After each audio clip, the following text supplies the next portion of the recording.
of Suncoast Toastmasters for 4 years.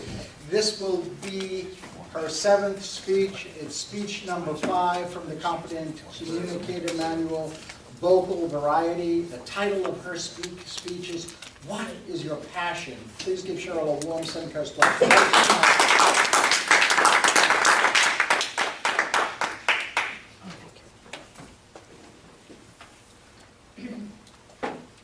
Fellow Toastmasters, welcome guests. How many of you have had a passion in life, or 2 or 3 passions in life? Whether it be sports, hopefully everybody, whether it be sports, whether it be an activity, whether it be a hobby. The dictionary describes passion, defines passion as being an emotional experience, an intensity, and I have had many passions throughout my life. I have been involved in gardening, racquetball. I have been involved in crafts, dancing. However, I have not had a recent passion. And when I retired, I wondered, what am I going to do? What am I going to be passionate about? Well, about 4 years ago, actually, it was a fellow Toastmaster, Joe Rainey, who has since passed on. However, she was an avid tennis player. And she and I were playing tennis one day, and I was complaining about my back hurt and how was I going to be able to continue competitive playing tennis. She said, "Well, why don't you come with me? I have a new sport and you might like it." Well, I was introduced to pickleball. Now, I understand you guys have learned about pickleball, but I wasn't here during, evidently, your speech. So you're going to learn more about pickleball because that is my current passion. I love pickleball. I am addicted to pickleball. This is one of my many shirts of pickleball. And this speech, during this speech, I hope you are going to learn more about pickleball, learn why I love it, and learn why you too could become passionate about pickleball. I'm going to cover 3 areas today about pickleball. The first is the history of pickleball. The second is how you play pickleball. The third is the growth of the sport and where you can go if you want to get involved. The first area, the history of pickleball. Pickleball was started in 1965, 51 years ago. It was started in Bainbridge Island, which is an island about 20 miles off the coast of Washington. And it's an island where a lot of families go to vacation. They have vacation summer homes. And a man named Joel Pritchard, who was at the time a U.S. congressman, and his friend Mr. Bill Bell lived next door to each other on Bainbridge Island. And they had been out one day with the kids, and they came home from a day in the sun and boating, and the kids were bored and tired, and they were trying to figure out how to entertain the kids. So they took a badminton court, and they taped it off, put a net on it, gave the kids 2 ping pong paddles, and an old wiffle ball from golf, and made up some rules and taught them how to play this game. Well, the kids loved it. All the kids on the island came over and they kept playing, and the adults were watching them, and they said, "This really looks like fun." So the adults started playing. Well, pretty soon, the kids no longer had the court. The adults took it over.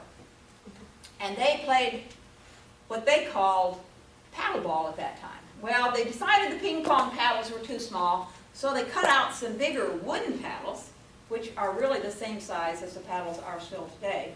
They took a bigger ball, bored some holes in it, and made it into a wiffle ball, and that's how pickleball started. Now you wonder, what a stupid name is pickleball? I mean, people hear you're playing pickleball and they say, what is that? I mean, although it's becoming much more well known now. There's many theories on how this game got its name. But the most prevalent theory is that the Pritchards had a dog, a Cocker Spaniel named Pickles. And every time the ball would go out of bounds, Pickles would run after the ball and bring it back. So that's how the name pickleball became popular, and actually has nothing to do with pickles, and it really is silly. But anyway, that is the history of the name. So that, after the summer was over, everybody went back to their jobs, their states. Mr. Pritchard went to Washington, D.C. to be in the Congress, and they all took the game of pickleball back with them, and they drew courts in front of their house on the cement streets. People made pickleball courts in their backyard, and since then it has just been a growing sport. So that is the history of pickleball. Number 2, the basics of pickleball. Pickleball is a racket sport. It has elements of badminton, it has elements of ping pong and tennis in it. It's played on a court, and I actually think racquetball also. And if you have good eye-hand coordination, you're going to be a good pickleball player, probably. A lot of people try it, they don't like it. Some people try it, they love it. I love it. And I find it a fascinating and challenging game. And it's a very social game. Pickleball is played, I should have had out earlier, with a paddle, graphite paddle. It's pretty cheap, $80 is what it costs you to get started. And they're all about this size with a wiffle ball. And if I had my other pickleball paddle here, Michael and I could play a little game for you, or bat it back and forth. And even though you can play singles, most people play doubles, because people I've known that play singles become winded very often. The only people that play singles are people about 20. All the rest of us play doubles. This is a pickleball court, and it is 44 feet in length and 20 feet wide. And it's played similar to tennis in that when you serve, you must serve to the alternate court. And in the middle is an area called the no volley zone. And it's also referred to as a kitchen. I have no idea why, but you cannot step into the no volley zone unless the ball bounces in there and hit it. And the game is normally, well, officially it is played to 11 points. However, most places play to 7 because of time constraints and people waiting. For example, today we had about 65 people playing. So we had 4 courts, so you have to wait quite a long time. Pickleball is played,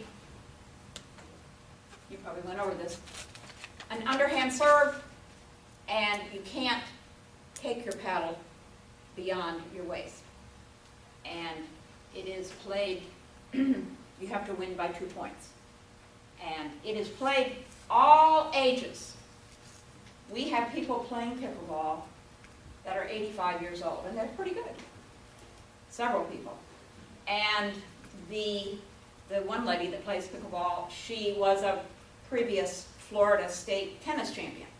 We have kids playing pickleball who are 14, 15, all ages. It's a game that you can competitively play with about a 40 to 45 year age gap, which is a very unique thing to do. Number 3, I'm going to go over the growth of pickleball. Pickleball has grown phenomenally. Right now they are estimating between 130 and 150,000 players in the United States that are registered through the various pickleball associations. There's over 3,500 places that you can play in the United States. It's also internationally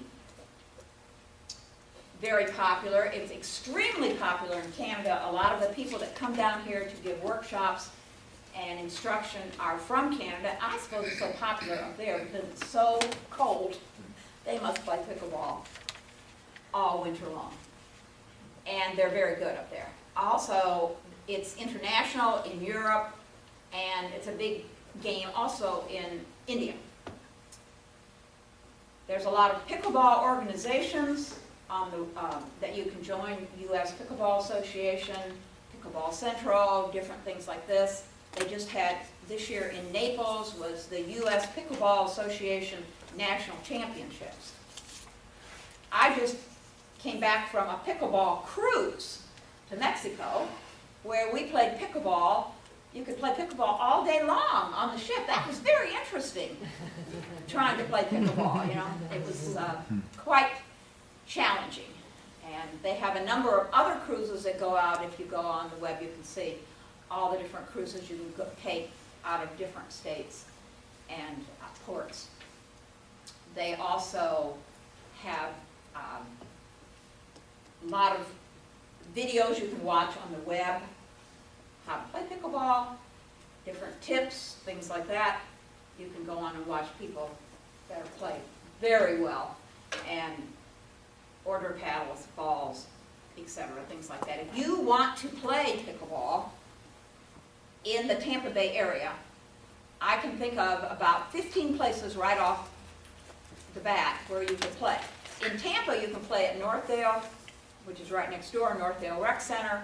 They play Tuesday and Thursdays and Saturdays and Wednesday nights. You can play at the YMCA on Northdale. You can play, I play at Jackson Springs Rec Center. I play on a league at West Chase Rec Center. You can play Temple Terrace. You can also play at the Long Center in Clearwater, Safety Harbor, Hudson, Valencia Gardens down by Riverview, Brandon. It's endless. And any city you travel to, all you do is type in on the computer pickleball places, and you can go and be a guest at any of the places. It's at the most $5, $10 to play, but most of the time it's $2 or free. So there's plenty of opportunity to go out there and play. So we've covered the history of pickleball. We've covered what pickleball is about. We've covered where you can go play and how it's growing.